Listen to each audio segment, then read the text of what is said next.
हम एक खूबसूरत दुनिया में रहते हैं। बस अपने आसपास की अद्भुत चीजों को देखें। आइए शुरुआत में वापस जाएं और देखें कि बाइबल हमें क्या बताती है कि यह सब कैसे शुरू हुआ। आरंभ में परमेश्वर ने आकाश और पृथ्वी को बनाया। भगवान अंधेरे पर चले गए और कहा, प्रकाश। उन्होंने प्रकाश को दिन कहा और उन्होंने अंधकार को रात कहा। पहला दिन हो गया। तब परमेश्वर ने ऊपर के जल को नीचे के जल से अलग करने के लिए एक स्थान बनाया। उन्होंने अंतरिक्ष को आकाश कहा। दूसरा दिन हो गया। परमेश्वर ने जल इकट्ठा किया और सूखी भूमि प्रकट हुई। उसने जमीन को जमीन और पानी को समुद्र कहा। फिर उसने घास, अनाज और पेड़ जैसे पौधे बनाए। तीसरा दिन हो गया।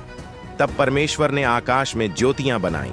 उसने दिन के लिए सूर्य, रात के लिए चंद्रमा और सब तारे बनाए। चौथा दिन हो गया।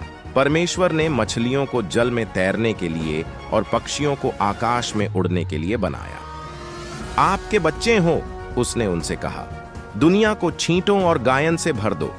पांचवां दिन हो गया। इसके बाद भगवान ने जानवरों को बनाया।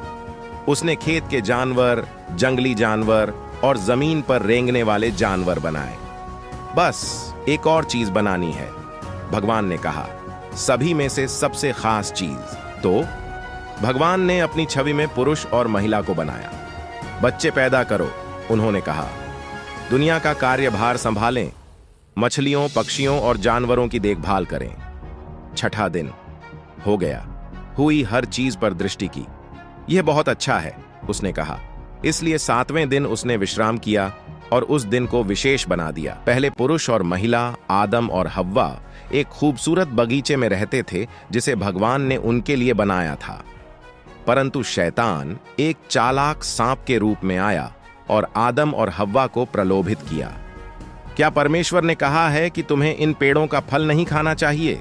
सांप ने हव्वा से पूछा। बस बीच में पेड़, ईव ने उत्तर दिया।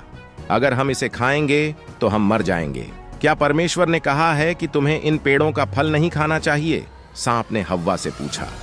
बस बीच में पेड़, ईव ने उत्तर दिया। अगर हम इसे खाएंगे तो हम मर जाएंगे। तुम नहीं मरोगे, सर्प ने कहा। यही कारण है कि भगवान नहीं चाहते कि आप उस पेड़ का फल खाएं।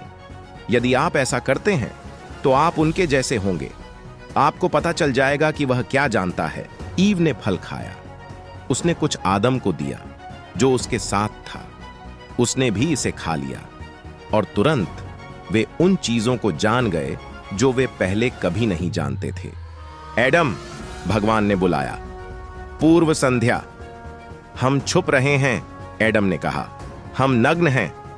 तुम्हें यह पता है क्योंकि तुमने पेड़ का फल खाया है, भगवान ने आह भरी। तब आदम ने हव्वा को दोषी ठहराया और हव्वा ने सांप को दोषी ठहराया। तब परमेश्वर ने आदम और हव्वा के लिए वस्त्र बनाए और उन्हें बगीचे से बाहर भेज दिया। उसने एक स्वर्गदूत को जलती हुई तलवार के साथ वहां रखा ताकि वे लौट न सके। उसके बाद देखिए पार्ट 2 में क्या होती है।